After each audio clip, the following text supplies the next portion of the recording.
Hello, my name is Michael Garrick, and this is Popping Culture Movie Reviews.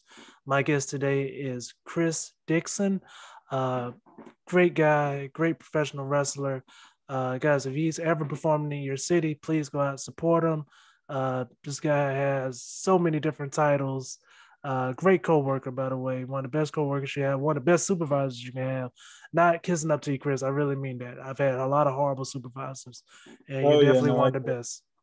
oh yeah, no, and I'll make sure that raise goes through for you. Oh, so he lies sometime too. And Mm.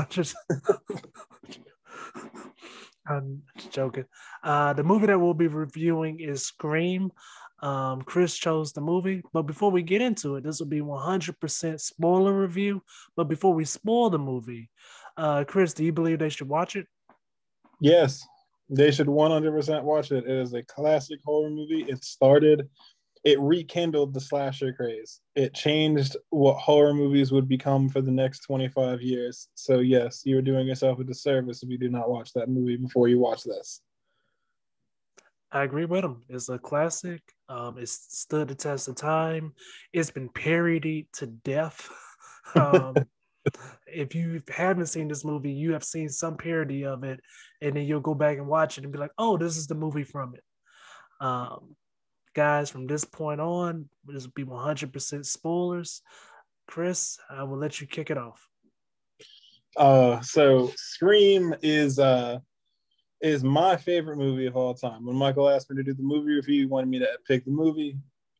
You know, Scream. That was it. I knew what it was going to be. So uh, it's a movie that I could talk about forever and ever, but I'll try not to go on forever and ever for you. But it is it is my favorite movie. You got you all right? Yeah, I'm good. Okay, I was want to make sure. It is a movie that I could talk about forever. I love that. I love Scream 1 through 4. In January 14th, 2022, I'm gonna be in the theaters watching Scream 5 too. And I think that if you guys like this movie review, you like the Scream movies, then you should definitely come and watch it with me. He, he's like, "Hey guys, just come watch it with me." Like, I need to That's make sure my this movie's successful.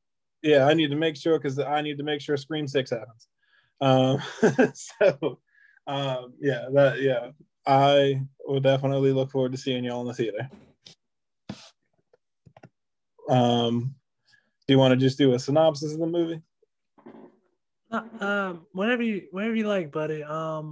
The or I can just throw questions out. I just like to give my guests the first opportunity to say what they want to say about the movie, and then I'll jump in. But it's all up to you. So the reason why it's my favorite movie is it was really the only movie that I watched because I really love horror movies. It was the only horror movie I ever watched that really, really scared me silly. Like I had nightmares about the movie.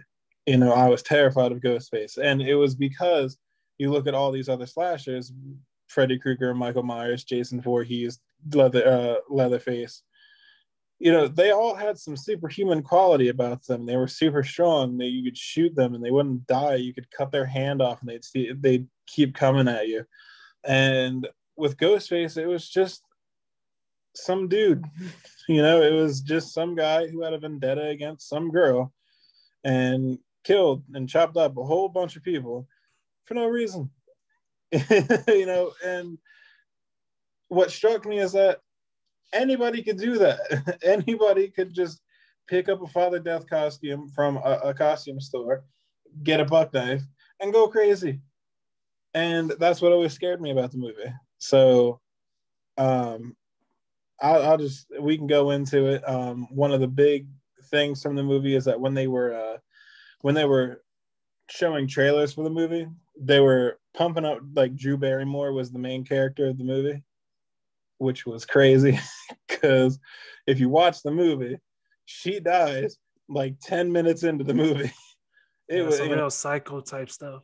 Yeah, it was real. Like everybody, I mean, obviously I wasn't in the crowd. I was like 3 months old when that movie came out, but the reviews and everything was, oh my god, they killed Drew Barrymore in the first 10 minutes of the movie, and it set the tone. It's like, this movie isn't what you think it's going to be. This movie is not, going off of star power. Yeah, It that's used it used her to draw everybody else in, but all the characters that were in the movie, except for Courtney Cox, was what else did they do? Oh, and the Fonz. They had the Fonz in the movie too. yeah, you would never think they'd be like, let's kill Drew Barrymore but keep Jamie Kennedy. You would never sit down and think that'd be the idea. Yeah, but everybody loved Randy, and they were pissed when he died in Scream 2. And then they saw him So, in The Son of the Mask. uh, yeah, no, we ain't got to talk about the Son of the Mask. Okay, no, we're not. Let's get back to Scream. I apologize. No, yeah, no, I can go off on a tangent about that movie. Me too. But it was just the movie that I really like. But do you have any questions loaded for me for this movie or what? Brother, I have questions loaded, but like I know I work with this man, so I know this is his favorite movie. So that's why I was like, any fun fact, any tidbit, anything you want to share for the world to know, you are the guy to talk to. So the main parody of this movie is Scary Movie, made by the Wayans brothers. It was a hilarious movie. I love watching that one too. Scary Movie, funnily enough, was the working title for Scream. When they were making the movie, or when Kevin Williamson first wrote his script, it was Scary Movie. So I always thought that was really cool. Up until just before production for the movie started, they actually wanted to take the costume that the killer wears is called Father Death. It's not called Ghostface. It's the Father Death costume. They actually wanted to get a white version of the costume, but when they had tested it on screen, they thought that it didn't look menacing enough, so they stayed with the regular black costume. That I got a few more, but I'm gonna save them for a little bit later down the road. Okay. Hit me with some questions. Let me. I got you. I don't want to completely run over the podcast. No, please do, man. You're very passionate about this movie, and I love your passion about it. Okay, we touched on the opening scene. For guys that don't know, we're around the same age, closely enough. Who would you compare Drew Barrymore to today, so they understand the impact of that death? Drew Barrymore back then, she was a very famous child actor that grew up into something. So, see who was. I'm trying to think, because she was an ET. She was all over the 80s. Would you compare her to like Miley Cyrus? Yeah, just without the crackdown. Yeah. Or the crack in general. So yeah. We watched her grow up. She was a sweetheart for a long time. Like, everybody loves Drew Barrymore, and they thought, oh, Drew Barrymore is going to be in a horror movie. That's cool. Like, we're going to go watch it. And then 10 minutes in, you see her guts hanging out from a tree. Like, damn, this movie's not fucking around. Yeah. To go past that scene, how did you like the tone? The tone of the whole movie, yes. I love, one of the reasons I love Scream is that it's a commentary on itself. It's a lot of the time the cast is discussing horror movie tropes, and this is what happens. These are the rules you need to survive a horror movie. Everybody who's watched Scream knows that quote, and they know the rules to surviving a horror movie. And they touch on this, and they make fun of Hollywood in a way, and it was very self-aware. It was a very self-aware movie. And I always enjoyed that these characters weren't just your regular kids that are going to get killed in a horror movie. These were developed, smart kids. These were people who knew how to survive. These were people who actually had personalities, rather than, somebody watching,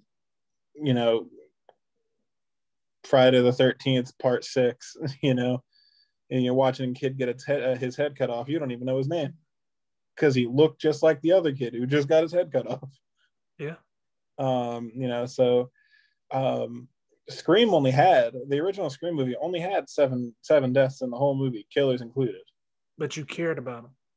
But yeah, like each one of them, they were flushed out characters, except for Steven, except for the boyfriend. That boyfriend didn't have one line of dialogue in the movie at all. But he did his job. He sent a message.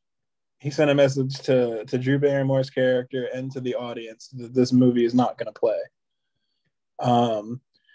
Each death had meaning. It wasn't just, somebody had to die just because this is the time somebody's got to die. It was each death.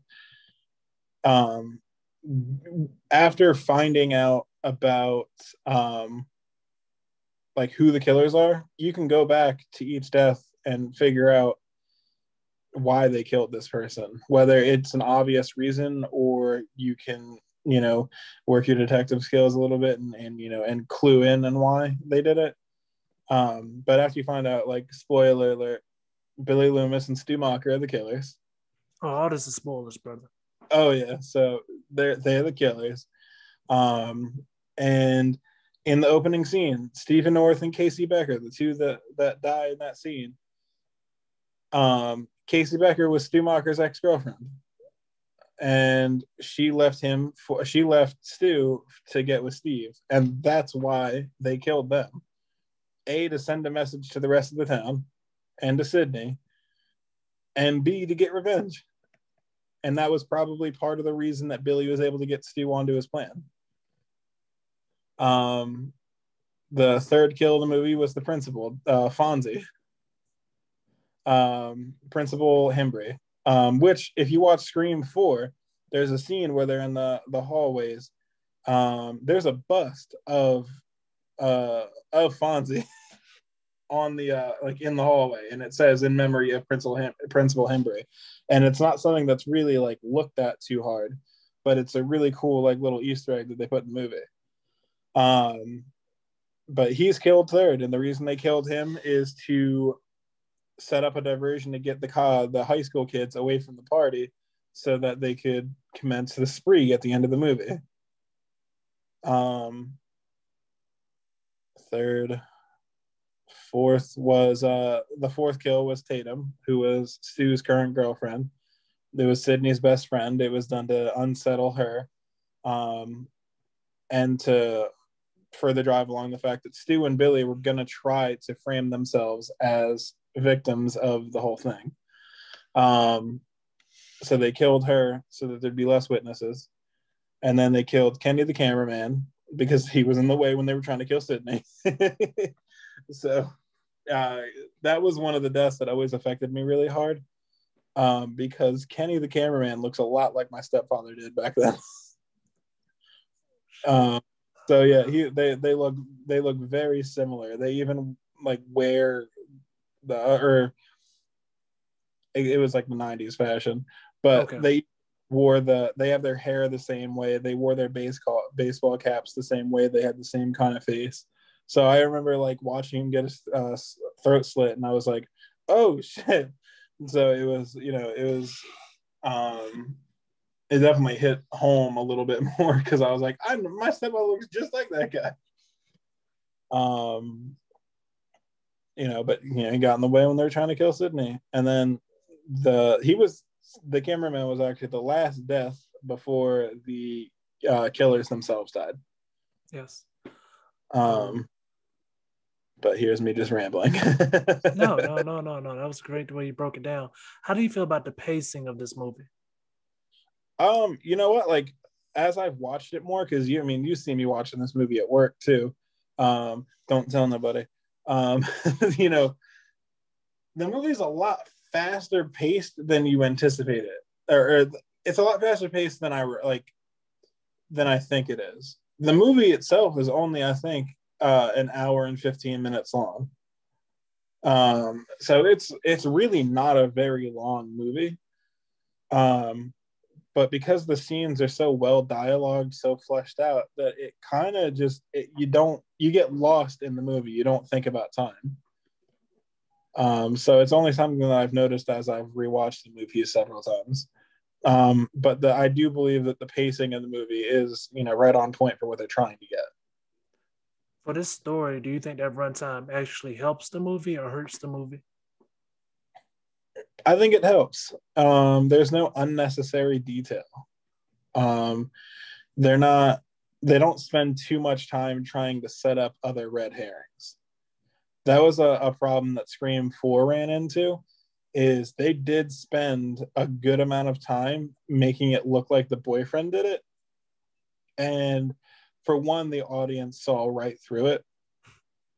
And for two, it added probably an extra 15 minutes to the movie that just didn't need to be there because nobody bought that Trevor was the killer.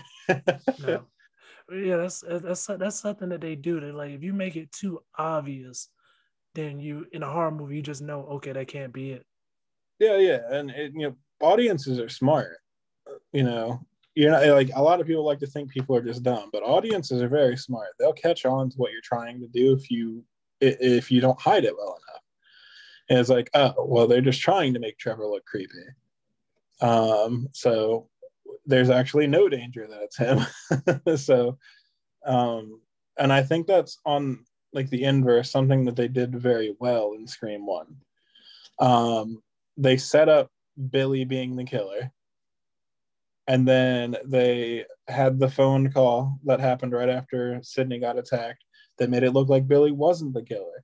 And then they had creepy things happening that made it look like Billy was the killer. So like audiences didn't know what to think because yeah, they're making it seem like he's the killer, but they've also done things in the movie to make it seem like he couldn't possibly be the killer.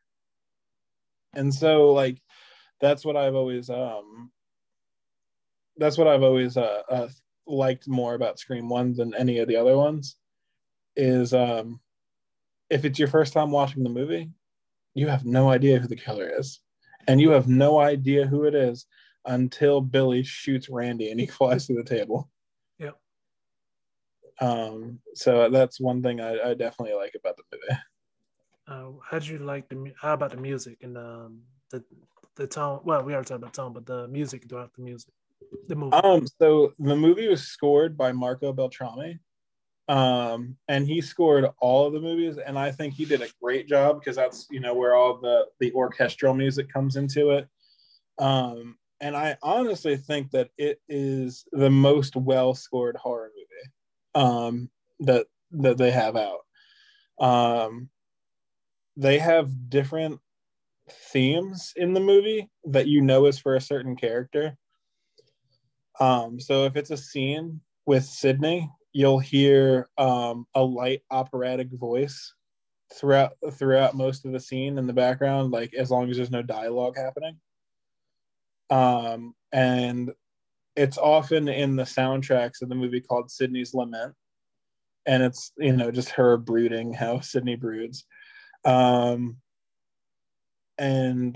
when they show Dewey on the screen, it's different. It's there's like a bass line and like light bells.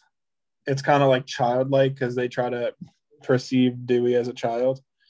And if you watch that in all four of the movies, I can't remember it actually specifically happening in the fourth one, but if you watch all three movies, you'll actually hear it, and there will be similarities for each of the there will be similarities in the songs for each of the characters. Nice. So I think that's something that they did very well. But unfortunately, for the new one, Marco Beltrami will not be returning.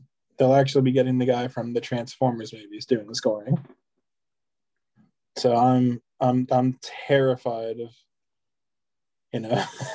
I'm terrified of Ghostface coming after Sydney, and Sydney just turns around and goes, "Bumblebee, get him!" I mean, it's either that or he's chasing after them, and you just hear Lincoln Park. You know what? I wouldn't hate it. I actually do like Lincoln Park. I am that kind of white guy. So No, me too. Me too. I oh, think I you wouldn't be a white guy scared. too? Yes, exactly. I'm 100% that white guy, and I think I would. I wouldn't be scared anymore, but I would be super hyped for no reason. Yeah, it's just they're just chasing through the entire house, and you see, I tried so hard and got so far, and we're all just like headbanging in the movie theater. Yeah. Like, yeah, this is good, awesome. Yes, the whole time I'd be like, go get her, get her, get her. Yeah. Oh, run away. Yeah. I'm rooting for the wrong person right now.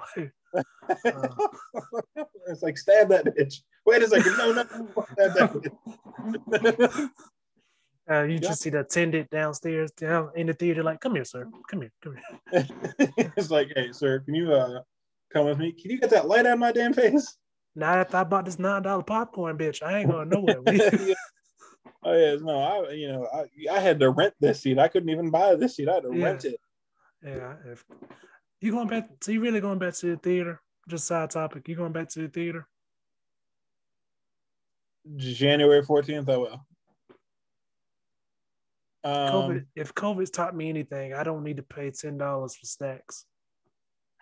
Oh well, I mean, hey, you ain't got to pay $10 for snacks either. You just got to bring your own stuff. That's true, but see, I've always had the luck of, I know people that work at the movie theaters, so they're not going to call me on bringing extra stuff in. Nice, good for you. So they're like, hey man, you hiding anything under your shirt? You want to look under my shirt? Hey yo, this man just asked me to look under my shirt. They'll let you through. I'm just saying, brother, for like having a family, man, VOD made life way easier. VOD? Oh, video on demand. Yeah, man. I rented Scoob, and that was only $20, and I was just like, hey, we got our own popcorn, we got our own snacks, and just sit here and watch. But now that's gone. Which Scoob isn't the best movie anyway, but it kept him quiet for like 3 hours. I just think I love the feeling of being in a movie theater. The surround sound, it being too loud, but you can't do anything about it, so you just got to sit there and take it. Are you trying to help my argument? Oh no, but you know what? Like, it wouldn't be the movies if it wasn't that way. You got to take everything, like, nothing's gonna be perfect. You got to take everything, the good and the bad. You ever had people talking in the theater? I have not, actually. I've never had to deal with that. If I have to deal with that on January 14th, I'm bringing my own costume and buck knife just to be sure. But if they talk during the movie, they won't be talking after the movie, so it'll be okay. I just try to stay silent during the movies. I think everybody ought to try to stay silent during the movies. Exactly. It's just that easy. Just an hour to hour 30 minutes. If you're watching Lord of the Rings, 3 hours of your life, like, you can't shut the fuck up for 3 hours. Yeah. It's like, we playing the quiet game, okay? Yes. So that's just I can't wait to get back into the theaters. Before COVID hit, I was going to the movie theaters once a week to once every 2 weeks. Did you have that subscription thing? No, I actually didn't. I was just raw dogging those bills. I was because I didn't know if I would be going this week or next. I just knew I wanted to go. So, I watched a lot of really good movies. You're raw dog. Yeah, you got to raw dog those prices sometimes. I watched one of my favorite movies that I got to watch because I was going to the movie theater so regularly. I watched Bohemian Rhapsody. That was a good ass movie. Yes, very well done. Yeah, that was R.I.P. Freddie Mercury, but that was a good ass movie. Yeah, I didn't know like that much about them, but after that, like, I learned like a lot of their songs I already liked. I just didn't know the name of the band. Yeah, it's crazy because, like, not all the songs even sounded like they came from the same band. No, and his teeth weren't that bad either. I saw the pictures; like, his teeth weren't that bad. They fucked his teeth up in the movie. They were like, we can do worse. Oh, Hollywood. Yeah, he's like, man, he had age. I ain't got to do that to his teeth. They had that man looking like Nigel Thornberry. Like, yes.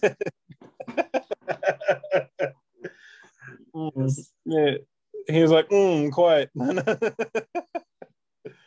Yeah. So, I will be going back to the movie theaters when Scream 5 comes out. Um, I might uh, join you. I might join you.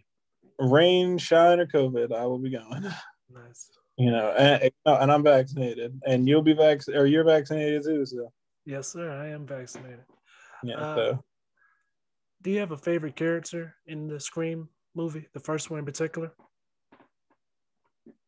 Stu, Stu Macher, the second killer. Um, my favorite characters in the movie, the top two would be the killers.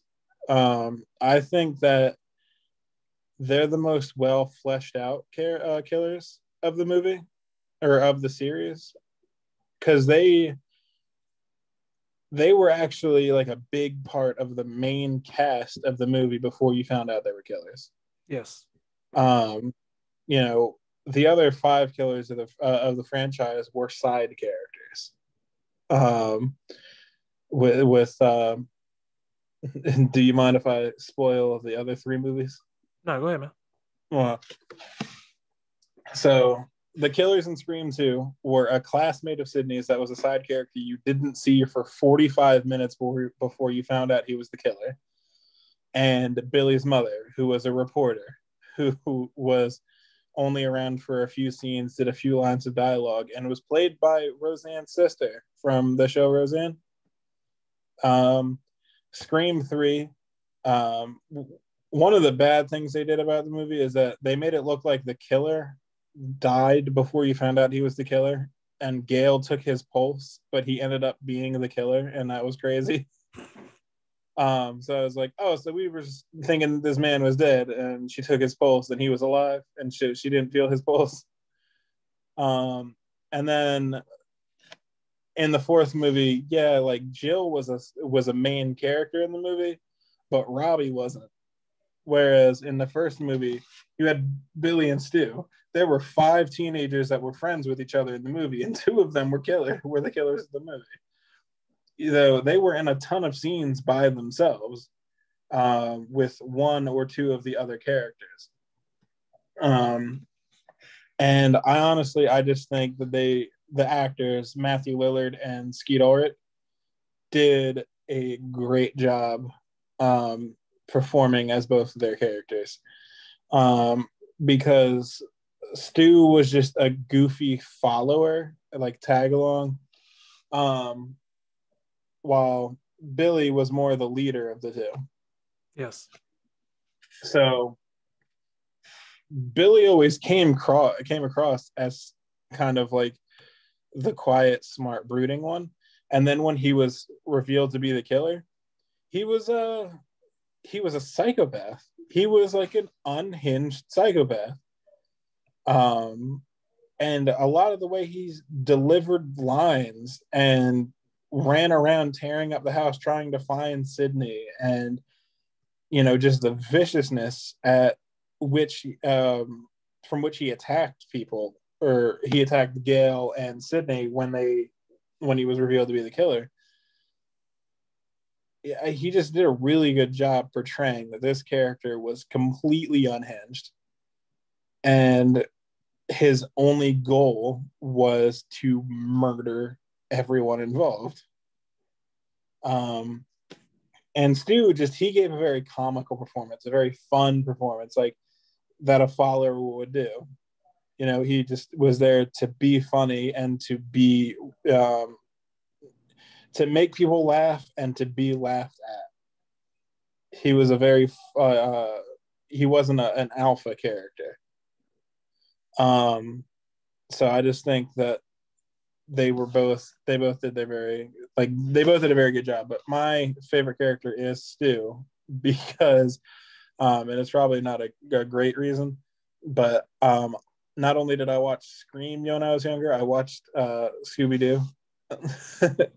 And come on, you're gonna tell me that man's gonna be Shaggy, and I'm not gonna love him and everything that he does. The guy has range, man. He has Yeah, range. and he gave 110% the entire time.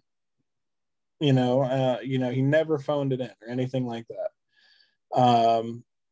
And I can just tell that movie was a movie that everybody cared about. But definitely loves to. Nice, nice, Yeah, man. he's got hit with the phone. He's like, "You hit me with the phone, dick." Nice, nice. Uh, Before we get off, I would love for you to tell people, since we're talking about Scream and the series in general, would you like to tell people about Stabbed? Oh god. So Stab is fictional movies inside the Scream universe. So we're watching Scream, and inside of Scream, they're watching Stab, which is their Scream. It's so there are, before the fifth one comes out, so we're only going off the fourth one. There are 7 Stab movies. The first 3 are based off of the first 2 movies. Or no, the first 2 were based off the first 2 movies. The third one was a fictional return to Woodsboro, still based off of Sydney and all of them, or based off the characters of Sydney and all of them. But then Sydney's character threatened to sue the studios, so they started making their own offshoots using the same killer but with different characters and whatnot. I wish I wish to death that they would make Stab movies so I could just watch those too.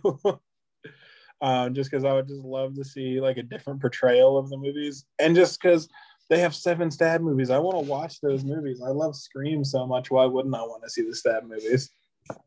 Yeah, I mean,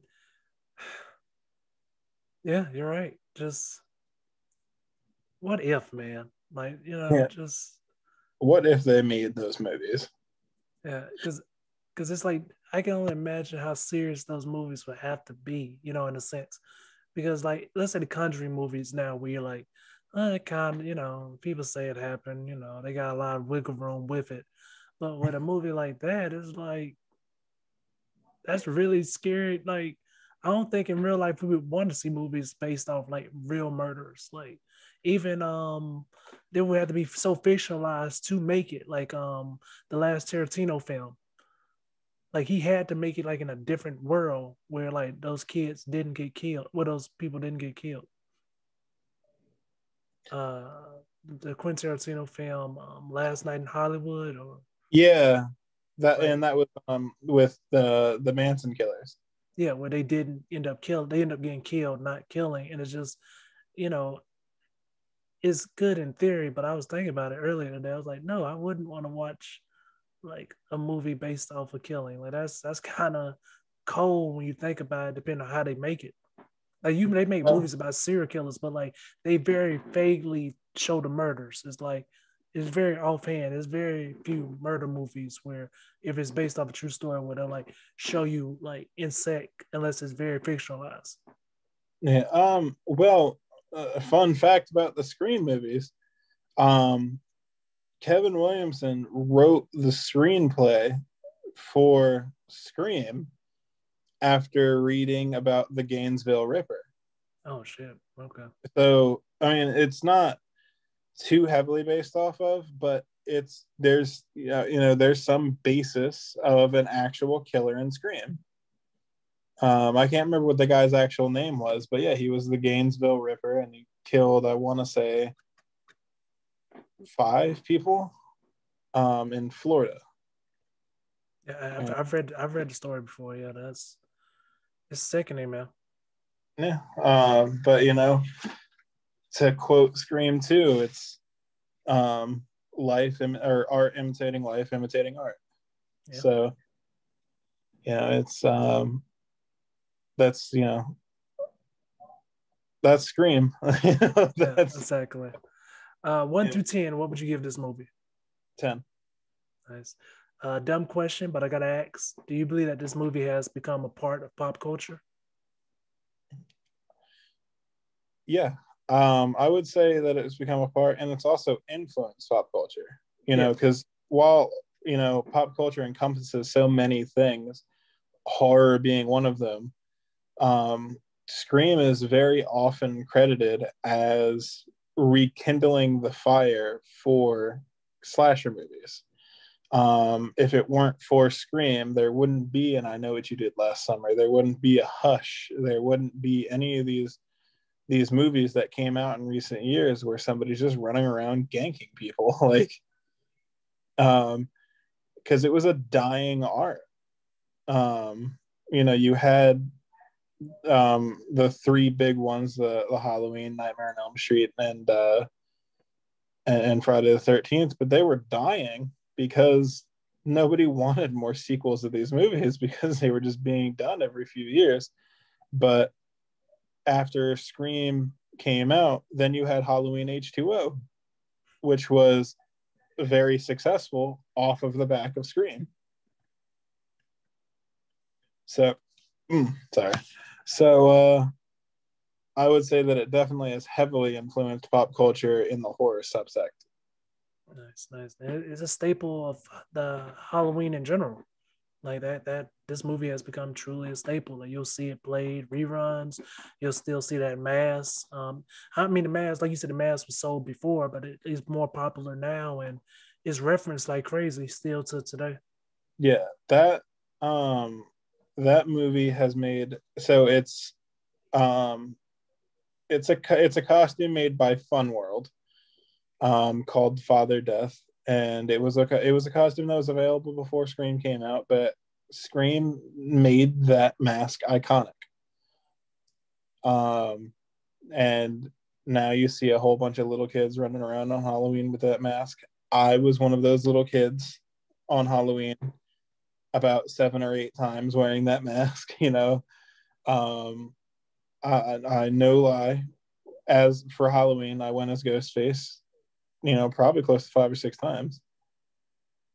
So it definitely influenced me, and I was definitely not the only Ghostface on Halloween.